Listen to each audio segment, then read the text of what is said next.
Mano a mano, tete a tete, man gegen man. All fancy ways, most of which are probably incorrect, of describing a one-on-one battle.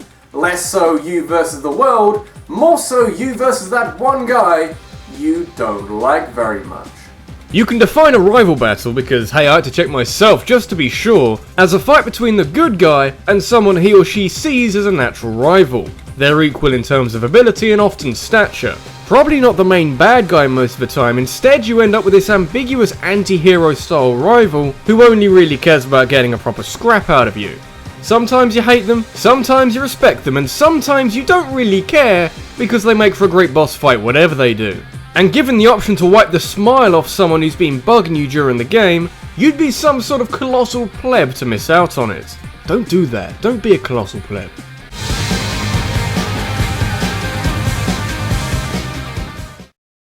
Does Link of Legend of Zelda fame have a rival of sorts? You'd have to say no, maybe Groose or Girahim from Skyward Sword at a real stretch. And to be fair, Zelda games don't really set themselves up for having a rivalry anyway. When you fight someone, that's usually the one and only time you do so.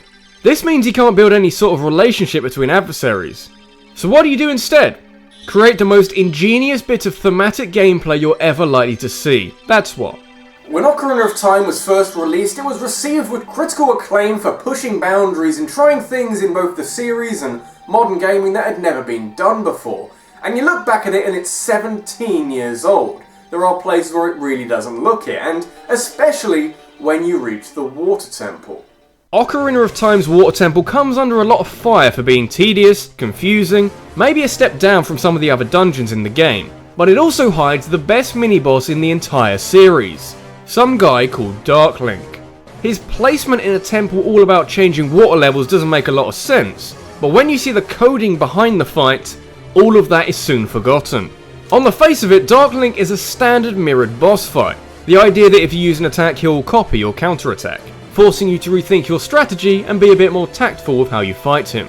But delve a little deeper and it turns out to be so much more complicated. For a kickoff, he'll always have the same amount of health as you, so he's a pushover in 3 heart runs, but a real challenge in 100% runs. As you fight him, his enemy AI will gradually learn more and more about how you fight, causing his model to become more opaque. Attacks that worked well before suddenly aren't as useful when Dark Link's got you figured out. Take too long and he'll get as dark as he can go, at which point he'll become more aggressive and start attacking you. There's a lot of ways to kill him, some more effective than others, but your sword won't help you too much. The son of a bitch will even stand on it if you try and stab him. They should try something like this with a new Zelda game. Imagine the AI you could give him with better technology.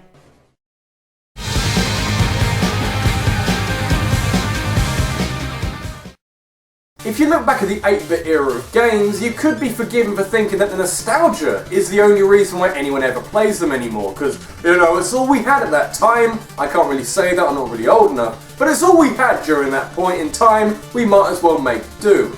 But games like Shovel Knight show that you can take a formula which was crafted 25-30 years ago, add some modern touches, and it's fucking amazing. Really is a simple game, Shovel Knight. Fight your way through a variety of levels armed with your trusty shovel, finding treasure and defeating other knights. It doesn't tend to get more complicated than that during the game.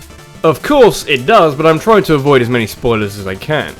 Early on though, before you venture inside any castles, you end up in a fight with the Black Knight. For what it's worth, your mirror rival guy. Not quite as cut and dry as Dark Link, but he's pretty similar to you in a lot of ways. The first fight is what it is, quite basic, a fancy insight into how the bosses are going to fight in this game. You get an opportunity to fight him later in the game as you wander as the Mario 3 overworld, but he's not too much different, just a little trickier to take down. Come the end of the game, where all the spoilers happen that I'll try to cover up, you fight him for a third time. Except this time he's got wangs, the antagonist grants him some extra power, and now there's a proper fracas as he leaps all over the screen sending weird purpley shovel blasts, and a goddamn meteor fireball rain thing. He's still the battle you had back at the start of the game, but now he's got a whole load of new toys to play with. And for reasons I'm not going to go into, Black Knight isn't all that bad, preferring the anti-hero route instead of the inherently evil pathway, refusing to join the antagonist at multiple points. It's how you take an 8-bit style game and then smother it with modern ideas. 'Tis but a scratch.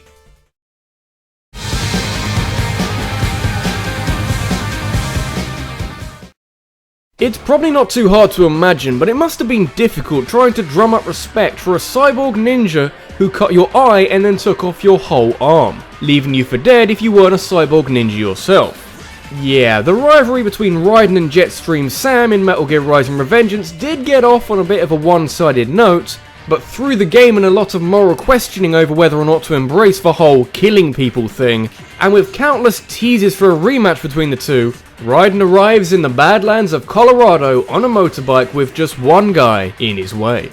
There's a lot of crazy weapons available in Metal Gear Rising: Revengeance. There's like these pincer blades, a funky polearm, a grapple sight, I don't know what that is. But only Sam and Raiden of the main characters wield katanas. And Sam's is cooler, because it's red. Even with all the ridiculous scenarios this game throws up, a fight to the death between two katana wielders always presents itself for huge amounts of symbolism, ideas of honour, and even-footedness. You've done an awful lot since that fight on the train back in Africa. You even wore a sombrero for a time. But it's all been building up to this. Between attacks that are both fast and incredibly powerful, you'll start to notice if you don't start blocking or parrying his moves as regularly as possible. He doesn't try anything too fancy and will actually keep this fight fair for as long as possible, even going as far to fighting with his fists if you knock his katana away. But being the protagonist, you stab him through the chest, he goes down without saying a word, your cyborg wolf friend questions if this was all worth it, and informs you that he barely had anything added to him to make him a cyborg.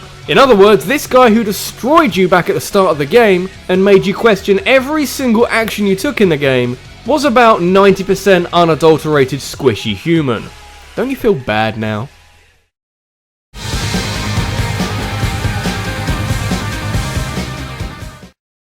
Hey guys, it's that time again! Yeah, spoilers for Asura's Wrath coming your way. Don't say I didn't warn you. When you've stopped a band of moronic deities from destroying the world, saved the world yourself from the rampaging parasites, attempted to get your daughter back only for the god of creation to take her away from you, and prepared to cleanse the world, you'd think that you had seen it all. I'd say at some point you need to stop for a bit and take all of this in, but hey, I guess there's a world that needs saving. Again. So back on Earth, you and your brother-in-law, who had been a part of the arsehole group of deities but wasn't all that keen on what they were doing after all, try and figure out what to do. And despite all of this about the world probably coming to an end in the next couple of minutes, they decide to fight it out to determine who is stronger. Now, you fought your brother-in-law Yasha before in this game. The first time when you had no arms, don't even ask, and the second time when you'd completely lost your shit. But this is a more jovial occasion. Sure, there's plenty of punches to the face and even more spectacular Asura's Wrath cinematic fighting, including a trip to the past and a whole section of fighting while falling endlessly, but you sense that the last battle with Yasha shows it off as more of a friendly rivalry. Not too many fancy tricks, just a fist fight between two demigods. Rivalries can be quite bitter, but the battle with Yasha actually explores the more emotional side of a rivalry. There's not much time left, the world's gonna end soon, so Yasha actually installs his own core, his own mantra core, which controls their power, stops Asura from exploding from so much rage, into Asura to help him fight the final boss. And it all ends with the most emotional fist bump you'll ever likely to see. And that's not a sentence I thought I'd say on the internet.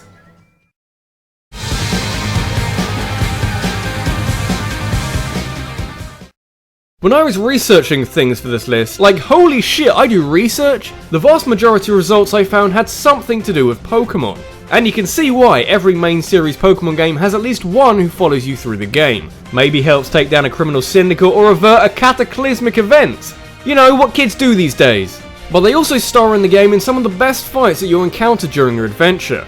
Hey, they are your rival after all. Rivals in Pokemon works really well. It gives you a consistent trainer to fight during your adventure. As you evolve your Pokemon, they evolve their Pokemon. As you get stronger, they get stronger. It's a really good way of judging how far you've come. But let's not forget that all rivals in the Pokemon series all stemmed from one in particular. Oh yeah, you saw this coming. Don't say you didn't see this coming.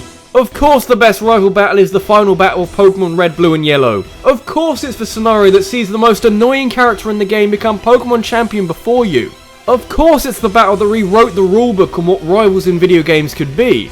Of course it's the fight that confused gamers for years later when they realised that the Elite Four is in fact made up of 5 battles. Blue, you brilliant bastard, take a fucking bow. The fight starts off as a giant fuck you, but quickly becomes one of the most fulfilling ways to end any game.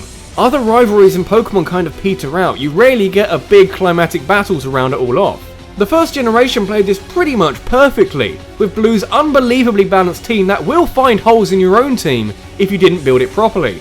And of course his strongest Pokemon is the one that your starter is weak to. It's a rivalry that didn't just start off as two kids from Pallet Town and ebb away into nothingness, one that comes full circle and sets up the perfect chance to chop your rival down to size. This has been RabbidLuigi, and having fought your way through 4 members of the Elite Four who get progressively harder, the best possible surprise at the end of it is to have a challenge which is personally important to you. One that you may love, one that you may hate, but one that you will never forget.